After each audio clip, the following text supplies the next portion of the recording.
expect a mix of clouds and sun with a daytime high of 80 degrees and an overnight low of 1. You're listening to 90.9 WHYY, your public radio station. Support for NPR comes from NPR stations. Other contributors include Lilly Endowment, a private foundation supporting NPR's coverage of religion and spirituality, and Jarl and Pamela Bone, focusing on civil liberties, fostering public radio and the arts.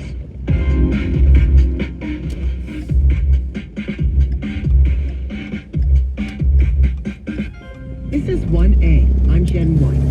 I warned that America is trying to break us so they can own us. And I promise that that will never, ever happen. That was Canadian Prime Minister Mark Carney on Saturday, hours after a deal to avoid steep new U.S. tariffs on Canadian goods went bust. In recent days, the United States proposed new terms that were uneconomic, unfair, and undermined the net benefits for Canada and called into question the reliability of any deal. Some $20 billion of Canadian imports are now subject to 50% U.S. tariffs. Hardest hit, the auto industry, alcohol, and dairy. Here for what you need to know for both sides of the northern border is Nick Taylor-Vasey. He's Politico's Ottawa Bureau Chief and the lead author of Canada Playbook. Nick, welcome back to the program. Thanks so much for having me back. So, very strong words there from Carney. So before we get to the details of these tariffs, President Trump said twice last week that there was a deal with Canada. So what exactly happened on Friday? It seems to be a lot of things happened in a very short period of time. I think up here we've learned, as Americans have, and trading partners around the world have, that when Donald Trump declares something to be happening, there's often strategy there. Maybe the deal wasn't quite as finalized as he seemed to be suggesting.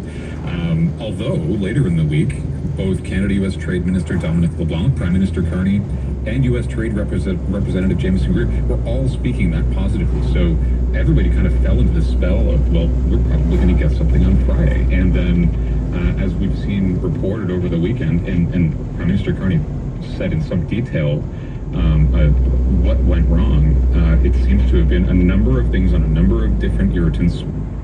Both sides are saying the other introduced what amounted to sort of poison pills in the last several hours, and then things just collapsed, and we're not quite sure when they're going to uncollapse.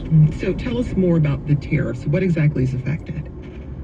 Well, right now, 50% tariffs are being slapped on Canadian exports. Some things that are sort of quintessentially Canadian: hockey sticks, maple syrup. Other things like dairy and steel, and these what Carney and what Canadians now are calling strategic sectors. What's changed between sort of the first round of Trump tariffs on Canadian goods and this one is that the first round that hit those big sectors hit a lot of big companies, so huge steel companies. This is going to hit a lot of smaller businesses. So the federal government up here is looking, I think, more closely than they've ever had to before, how to provide support to those companies, and that's a lot more difficult than it is to sort of give a big loan to a big steel company. Many tariffs in the past that have hit Canada had exemptions for things that fell under the USMCA, that's the United States-Mexico-Canada agreement. Are there any exemptions in these tariffs? These tariffs, as far as I know, are just going to hit the goods that are imported. The United States and this Trump administration has found creative subsections of old laws that allow them to legally bypass a trade agreement like the USMCA. And so these are Section 338 tariffs, these new ones, under a different law than the ones that earlier hit the steel and aluminum and lumber sectors. So this seems like the administration's always digging up old laws and saying, well, here's a new way we can get around the deal that we signed with Canada.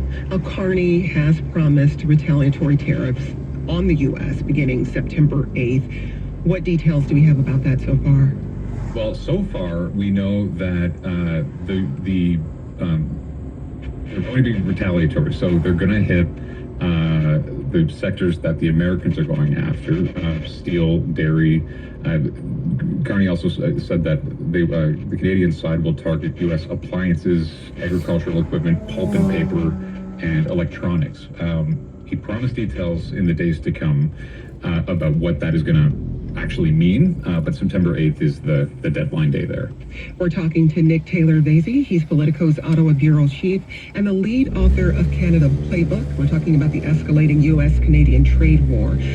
Americans right now are battling high costs for basic living necessities. Here's former Vice President Mike Pence speaking on CNN this weekend. I think the last thing we need right now, as our economy is getting back on its feet, is a trade war with Canada. So let's start with Canada, Nick. How big of an economic impact can this have on that country? Large. The economist Trevor Tombe was kind of first out of the gate with an economic analysis. He's a pretty well regarded economist up here. He says 90,000 Canadian jobs could be on the line because of these tariffs. And so that's a big number if you're a government or if you're a worker in one of those affected sectors. It's going to be wide ranging. What about for the U.S.? The U.S. Numbers. There was a report put out by the Canadian American Business Council recently. It was authored by Oxford Economics, and they put the job toll in Canada as a proportion higher than the United States. But if I remember correctly, the number in the United States was still something like $100,000 if USMCA disappeared.